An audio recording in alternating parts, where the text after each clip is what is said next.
Hello friends, how are you. आज कक्षा 6 के स्टूडेंट्स के लिए विषय विज्ञान का यह है वार्षिक परीक्षा 2022 की तैयारी के लिए पेपर है।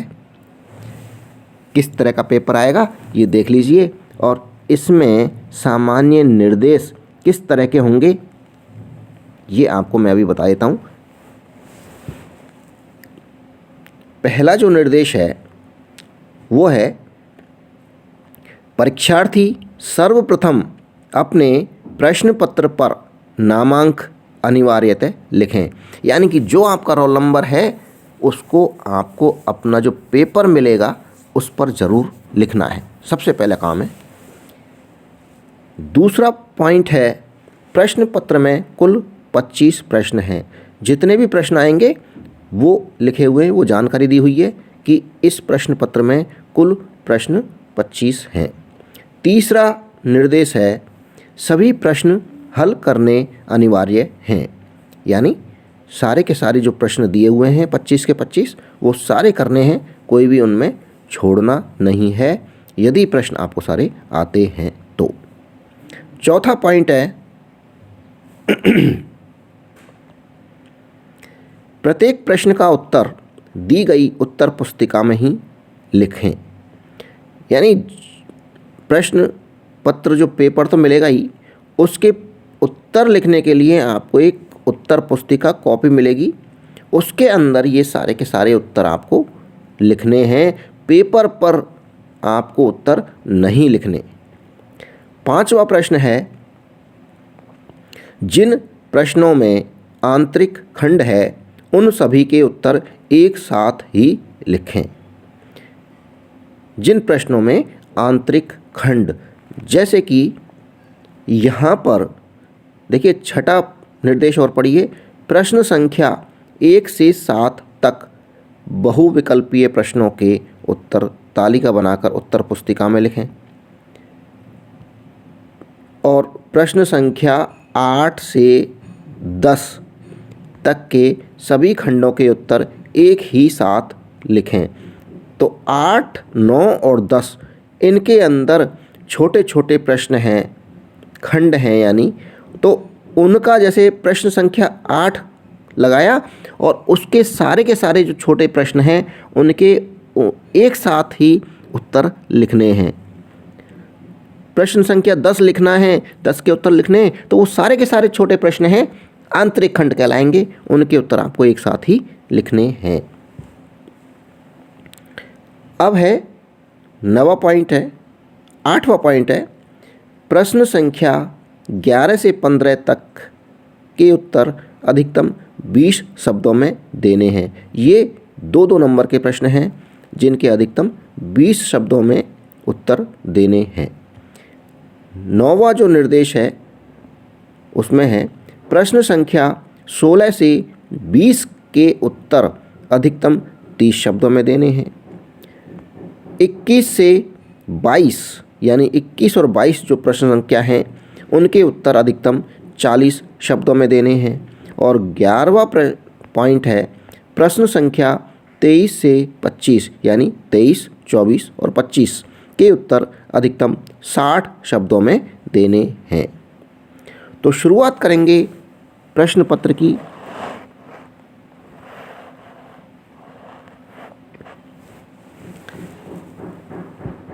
एक से 7 तक के प्रश्न हैं बहुविकल्पीय प्रश्न। तो पहला प्रश्न है मधुमक्खियों द्वारा इकट्ठा किया गया भोजन कहलाता है। मधुमक्खी जो भोजन इकट्ठा करती हैं वो क्या होता है, शहद ही होता है ना। तो यहाँ पर पहले का जो सही ऑप्शन आ जाएगा मकरंद यानी शहद, जो पहले का ऑप्शन है से, तो ब्रैकेट के अंदर लिख देंगे से। आपको अपनी उत्तर पुस्तिका में एक सारणी बनानी है, तालिका बनानी है, उसके अंदर इन 1 से 7 के जो उत्तर हैं वो लिखने हैं। दूसरा प्रश्न है कागज पर तेल का धब्बा खाद्य पदार्थ में निम्नलिखित की उपस्थिति को दर्शाता है। जब कोई खाने का सामान हम पेपर पर या कागज़ पर रखते हैं तो कागज़ में तेल का धब्बा लग जाता है, वो किसकी उपस्थिति को दर्शाता है? सही ऑप्शन है ए, वसा को दर्शाता है।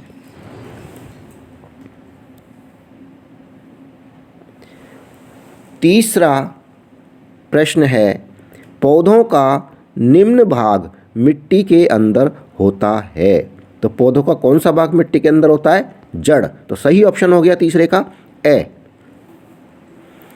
चौथा प्रश्न है, कॉकरोच में कितने जोड़ी पैर होते हैं? तो सही ऑप्शन है 3 जोड़ी। 3 जोड़ी यानी 6 पैर होते हैं। चौथे का सही ऑप्शन हो गया से, तो ब्रैकेट में लिख दिया है से। पांचवा प्रश्न है, निम्नलिखित जंतु रेगिस्तान का जहाज कहलाता है। तो रेगिस्तान का जहाज कौन सा कहलाता है? ऊंट। जानते हैं ना, रेगिस्तान का जहाज किसको कहते हैं? ऊंट को। तो पांचवे का सही ऑप्शन हो गया द, तो ब्रैकेट में लिख देंगे द।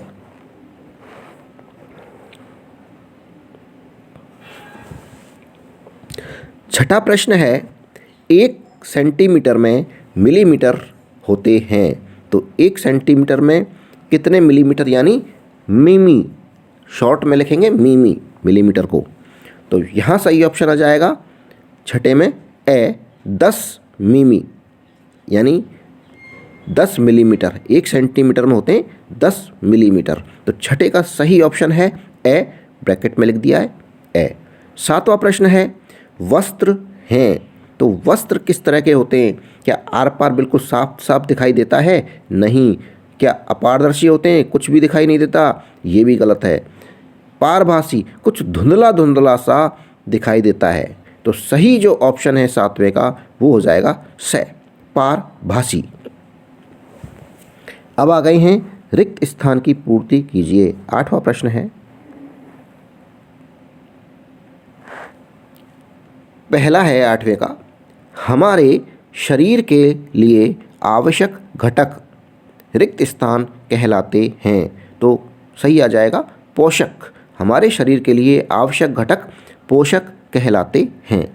8वें का दूसरा है, भारत में जूट यानी पटसन की खेती रिक्त स्थान में की जाती है। तो जूट की खेती भारत में होती है वर्षा ऋतु के अंदर, तो रिक्त स्थान में आ जाएगा वर्षा ऋतु। 8वें का तीसरा है, पुष्प के केंद्र में स्थित भाग को रिक्त स्थान कहते हैं। तो पुष्प के केंद्र में जो स्थित भाग है उसको कहते हैं स्त्री केसर। तो रिक्त स्थान में आ जाएगा स्त्री केसर, यानी पूरा जब सेंटेंस बोलेंगे तो आ जाएगा, पुष्प के केंद्र में स्थित भाग को स्त्री केसर कहते हैं। 8वें का चौथा, वे आवास जिनमें जल में रहने वाले पौधे एवं जंतु रहते हैं रिक्त स्थान आवास कहलाते हैं।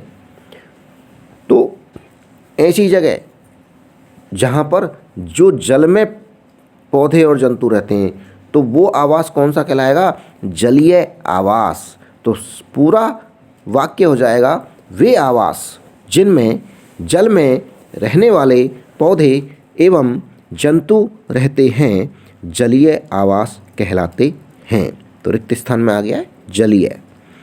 8वें का 5वां प्रश्न है, किसी साइकिल के पहिए की गति रिक्त स्थान होती है।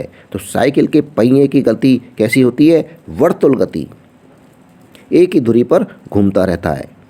तो पूरा सेंटेंस हो जाएगा, किसी साइकिल के पहिए की गति वर्तुल गति होती है। अब 8वें का हो गया छठा प्रश्न, विद्युत बल्ब में एक रिक्त स्थान होता है जो इसके टर्मिनलों से जुड़ा होता है। तो इसके अंदर रिक्त स्थान के अंदर आ जाएगा तंतु या फिलामेंट। या तो तंतु लिख सकते हैं, ये भी सही है, और फिलामेंट भी लिख सकते हैं। तो विद्युत बल्ब में एक तंतु या फिलामेंट होता है जो इसके टर्मिनलों से जुड़ा होता है।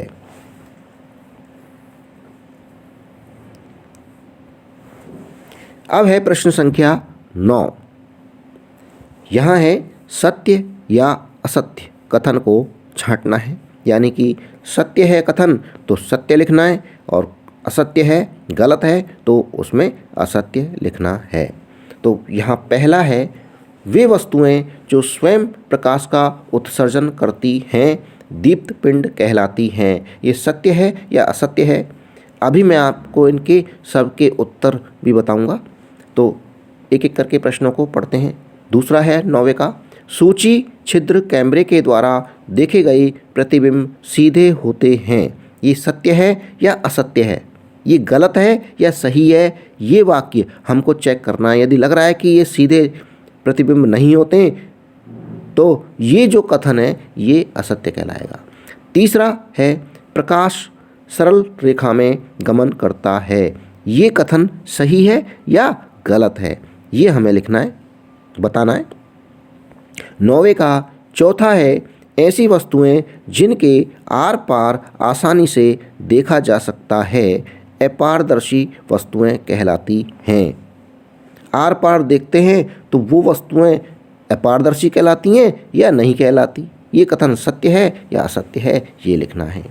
9वें का 5वां है, दर्पण परावर्तन से धुंधले प्रतिबिंब बनते हैं। ये सही है या गलत है? ये भी बताना है। अब है 9वें का 6, जब प्रकाश के पथ में कोई पारदर्शी वस्तु आ जाती है तो छाया बनती है। बनती है या नहीं बनती? ये बताना है। ये सत्य है या असत्य है? अब ये वाक्य मैंने दोबारा लिख दिए हैं और इनमें ये भी बता दिया है कि ये वाक्य सत्य हैं या असत्य हैं। तो पहला है, वे वस्तुएं जो स्वयं प्रकाश का उत्सर्जन करती हैं दीप्त पिंड कहलाती हैं। बिल्कुल सही बात है, तो लिख दिया है सत्य। दूसरा है, सूची छिद्र कैमरे के द्वारा देखे गए प्रतिबिंब सीधे होते हैं। नहीं, ये प्रतिबिंब उल्टे होते हैं, इसलिए ये जो कथन है ये गलत है। प्रकाश सरल रेखा में गमन करता है, बिल्कुल सही बात है, तो सत्य लिख दिया है। ऐसी वस्तुएं जिनके आर पार आसानी से देखा जा सकता है अपारदर्शी वस्तुएं कहलाती हैं। ये कथन गलत है, क्योंकि जिनके आर पार देखा जा सकता है वो पारदर्शी वस्तुएं कहलाती हैं और यहाँ लिख रखा है अपारदर्शी, इसलिए ये कथन असत्य है, गलत है। दर्पण परावर्तन से धुंधले प्रतिबिंब बनते हैं। नहीं, दर्पण परावर्तन से बिल्कुल साफ सुथरे प्रतिबिंब बनते हैं, इसलिए ये कथन भी गलत है। जब प्रकाश के पथ में कोई पारदर्शी वस्तु आ जाती है तो छाया बनती है। बिल्कुल नहीं बनती। पारदर्शी वस्तु आ जाएगी तो छाया नहीं बनेगी, इसलिए ये कथन असत्य है। अब आ गया प्रश्न संख्या 10। इसमें कॉलम ए में दिए गए शब्दों का मिलान कॉलम बी के शब्दों से करना है। तो कॉलम ए में शब्द दिए हुए हैं 1 से 4 तक, इनका मिलान कॉलम बी में शब्द दिए हुए हैं ए से लेकर डी तक, इनसे मिलान करना है। तो पहला है विलय, दूसरा है धातु, तीसरा है पारदर्शी और चौथा है पारभासी। तो यहाँ मिलान देखिए ये कर दिया है।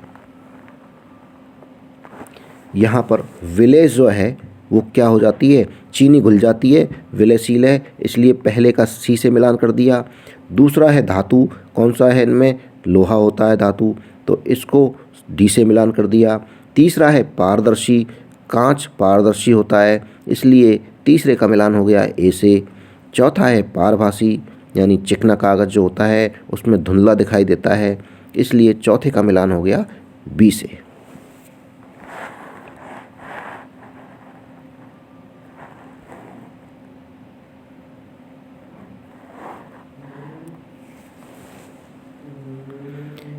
अब है प्रश्न संख्या 11। स्कर्वी रोग के कोई 2 लक्षण लिखिए। तो स्कर्वी रोग के 2 लक्षण देख लीजिए। पहला है मसूड़ों से खून निकलना, यानी कि जब मसूड़ों से खून निकलने लगता है कई बार बिना किसी कारण के, तो हो सकता है कि ये स्कर्वी रोग के लक्षण हो। दूसरा है घाव भरने में अधिक समय लगना। यदि कोई लग गई है, कहीं चोट लग गई है, तो उसमें ज़रूरत से अधिक समय लग रहा है। ये भी लक्षण स्कर्वी रोग के लक्षण हैं। अगला प्रश्न है 12वां, हमारी कोहनी पीछे की ओर क्यों नहीं मुड़ सकती है? कोहनी हमारी एक तरफ ही मुड़ती है, आगे की तरफ। वो वजह क्या है? तो कोहनी में हिंज संधि पाई जाती है, और हिंज संधि में क्या होता है? हिंज संधि में या तो आगे या पीछे सिर्फ एक ही दिशा में गति हो सकती है, और हमारी कोहनी की भी दशा एक ही है, आगे की तरफ। या तो पीछे मुड़ेगी या आगे मुड़ेगी। तो ये हमारी जो संधि, हिंज संधि में हमारी कोहनी आगे की तरफ गति कर रही है, इसलिए वो पीछे की तरफ गति नहीं कर रही। इसी कारण हमारी कोहनी सिर्फ एक ही दिशा में, आगे की दिशा में गति करती है। इसी कारण कोहनी पीछे की ओर नहीं मुड़ सकती।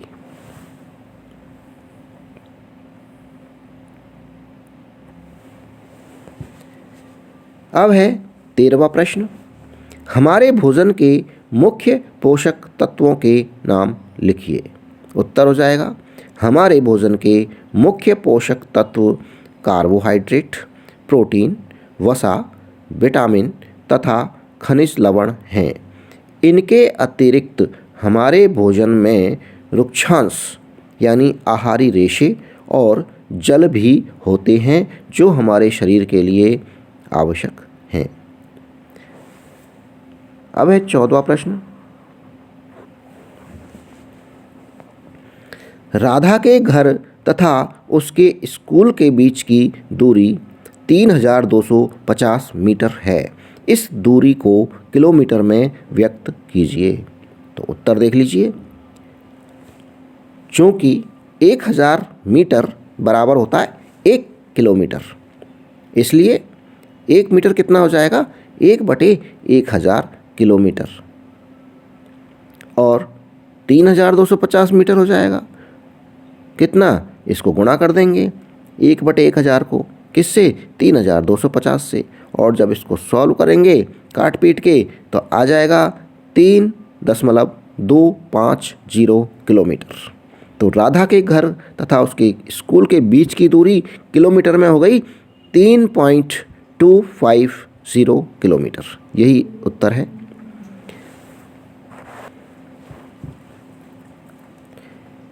अब है 15वां प्रश्न, विद्युत सेल के कितने सिरे होते हैं? तो विद्युत सेल में आपने देखा ही होगा, 2 सिरे होते हैं, एक तरफ प्लस लिखा होता है और एक तरफ माइनस होता है। तो यहाँ उत्तर हो गया, विद्युत सेल में 2 सिरे होते हैं, जिनमें एक सिरा धनात्मक सिरा और दूसरा सिरा ऋणात्मक सिरा होता है। अब है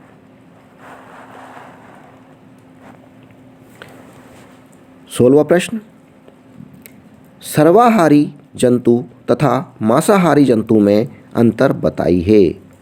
तो अंतर देख लीजिए, सर्वाहारी जंतु वे जंतु जो पादप उत्पाद तथा दूसरे प्राणी या जंतु दोनों को ही अपने भोजन में शामिल करते हैं, वे सर्वाहारी जंतु कहलाते हैं। जैसे मानव, बिल्ली, कुत्ता, कौआ, मोर इत्यादि। ये किस तरह के जंतु हैं? जो मांस भी खाते हैं और शाकाहारी भी, रोटी वगैरह भी खा लेते हैं।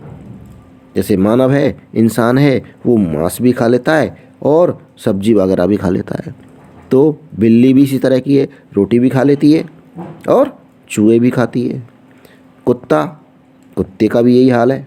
कौआ, मोर, ये सारे क्या हैं? सर्वाहारी जंतु हैं। अब आ गया मांसाहारी जंतु। मांसाहारी जंतु कौन से होते हैं? जो केवल मांस ही मांस खाते हैं, पेड़ पौधे वगैरह नहीं खाते।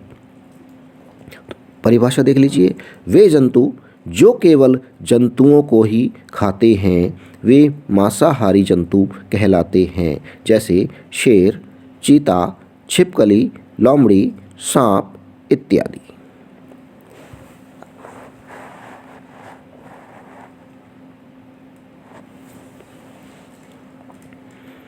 अब है प्रश्न संख्या 17, जल तथा नमक के मिश्रण से नमक को किस प्रकार पृथक किया जा सकता है, समझाइए। तो इसका उत्तर देख लेते हैं, इसकी प्रक्रिया देख लेते हैं। जल तथा नमक के मिश्रण से नमक को निम्न प्रक्रिया द्वारा पृथक किया जा सकता है। तो सबसे पहले क्या करेंगे, सर्वप्रथम जल तथा नमक के मिश्रण को एक बीकर में लेकर गर्म करेंगे। उसके बाद जल को निरंतर गर्म करते रहेंगे। इससे क्या होगा, संपूर्ण जल भाप में बदल जाएगा, भाप में बदल जाएगा। इससे जल तो वाष्प बनकर उड़ जाएगा, यानी पूरा पानी उड़ जाएगा भाप बनकर, और बीकर में क्या बचा रह जाएगा, सिर्फ नमक। इस प्रकार वाष्पन की प्रक्रिया द्वारा जल और नमक के मिश्रण से नमक को पृथक कर लिया जाता है। तो ये विधि हो गई वाष्पन की प्रक्रिया द्वारा जल और नमक के मिश्रण से नमक को पृथक करना।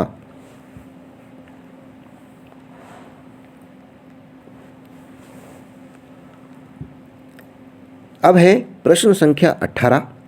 दूध से दही बनता है तो क्या दही को पुनः दूध में बदला जा सकता है, समझाइए।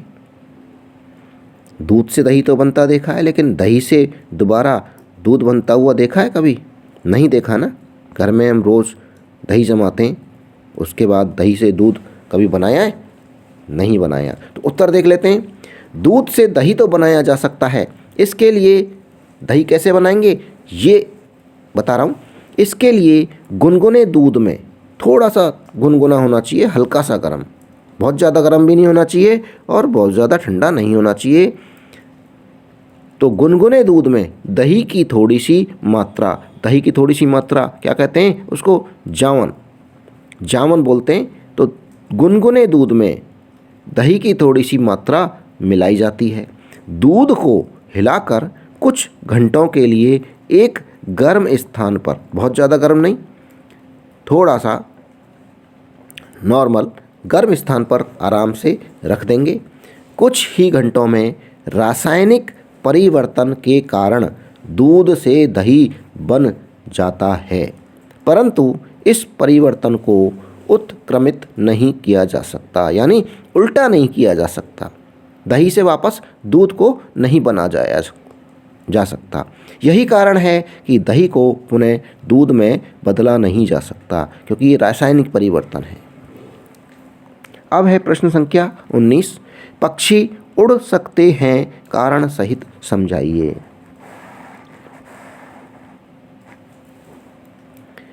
पक्षी उड़ सकते हैं, कैसे, किस तरह से, क्यों उड़ सकते हैं, इनका क्या इनको फ़ायदा है, क्या चीज़ इनको ऐसी दे रखी है।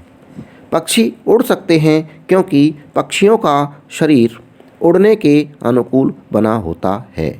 इनकी अस्थियों में वायु प्रकोष्ठ होते हैं, छोटे छोटे कमरे टाइप के होते हैं, जगह होती हैं, जिस कारण इनकी अस्थियां हल्की तथा मजबूत होती हैं।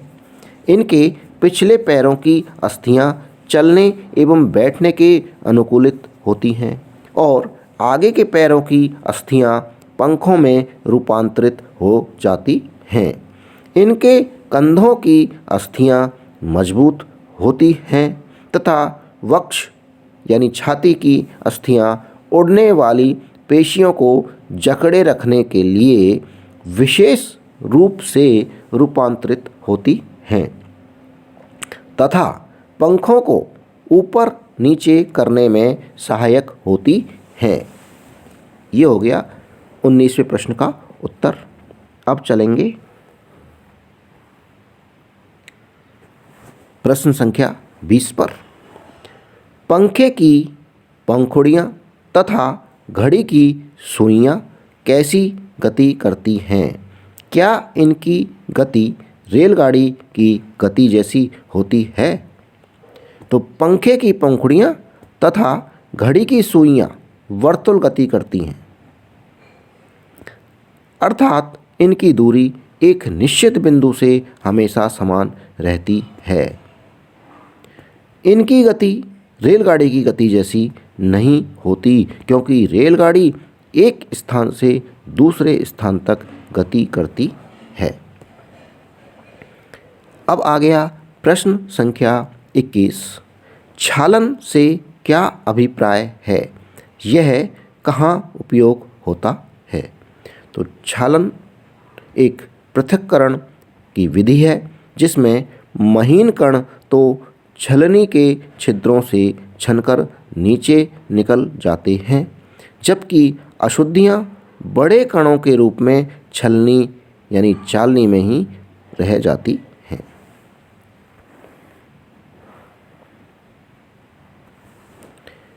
अब है 22वां प्रश्न। शेर तथा हिरण की आँखें उनके चेहरे पर किस प्रकार स्थित होती हैं?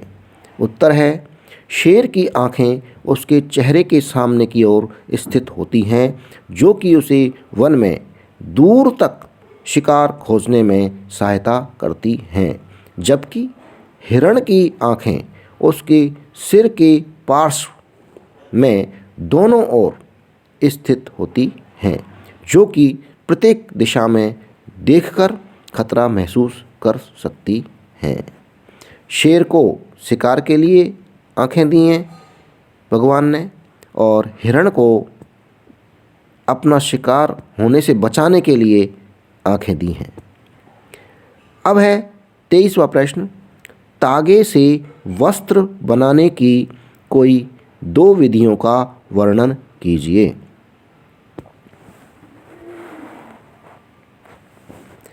उत्तर हो जाएगा तागे से वस्त्र बनाने की 2 विधियां निम्न हैं। तो पहली विधि है बुनाई। बुनाई के अंदर क्या होता है देख लेते हैं। बुनाई में वस्त्र तागों के 2 सेट होते हैं तागों के, जिन्हें एक साथ व्यवस्थित किया जाता है से मिलकर बनते हैं। तागों के 2 सेटों को आपस में व्यवस्थित करके वस्त्र बनाने की प्रक्रिया ही बुनाई कहलाती है। इस प्रकार तागों के 2 सेटों को बुनकर वस्त्र बनाए जाते हैं। वस्त्रों की बुनाई वस्तुतः करघों पर की जाती है।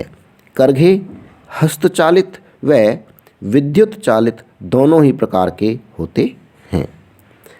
अब दूसरी जो विधि है वो है बंधाई। यह एक विशेष प्रकार की बुनाई होती है। इसमें किसी एकल धागे या तागे का उपयोग वस्त्र के एक टुकड़े को बनाने में किया जाता है। इसमें क्या क्या बनते हैं देखिए।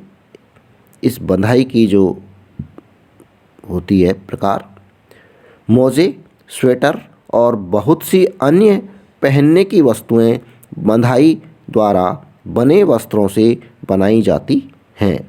बंधाई हाथों तथा मशीनों दोनों द्वारा की जाती है। इस प्रकार बुनाई तथा बंधाई का उपयोग विभिन्न प्रकार के वस्त्रों एवं वस्तुओं को बनाने में किया जाता है।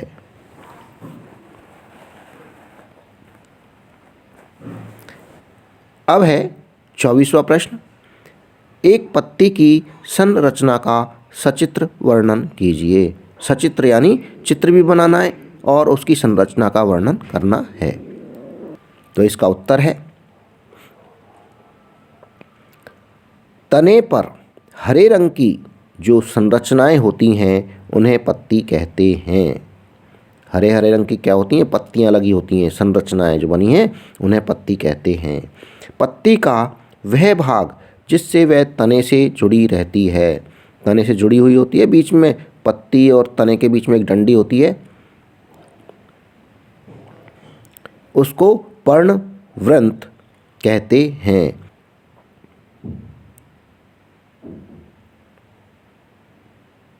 पत्ती के चपटे हरे भाग को फलक कहते हैं। पत्ती पर रेखित संरचनाएं पाई जाती हैं जिन्हें शिराएं कहते हैं।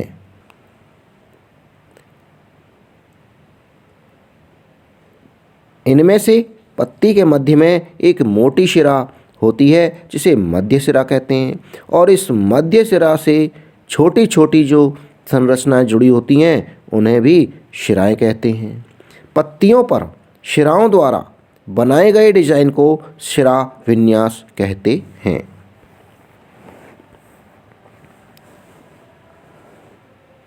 शिरा विन्यास जालिका रूपी या समांतर प्रकार का हो सकता है। अब आ गया प्रश्न संख्या 25। विद्युत चालक एवं विद्युत रोधक पदार्थों में क्या अंतर है? तो सबसे पहले विद्युत चालक पदार्थ देखेंगे। वे पदार्थ जो अपने अंदर से विद्युत धारा को प्रवाहित होने देते हैं, अर्थात जिनके अंदर से विद्युत धारा प्रवाहित हो सकती है, वे विद्युत चालक पदार्थ कहलाते हैं। जैसे मानव शरीर, चांदी, तांबा, लोहा इत्यादि धातुएं विद्युत चालक पदार्थों के उदाहरण हैं।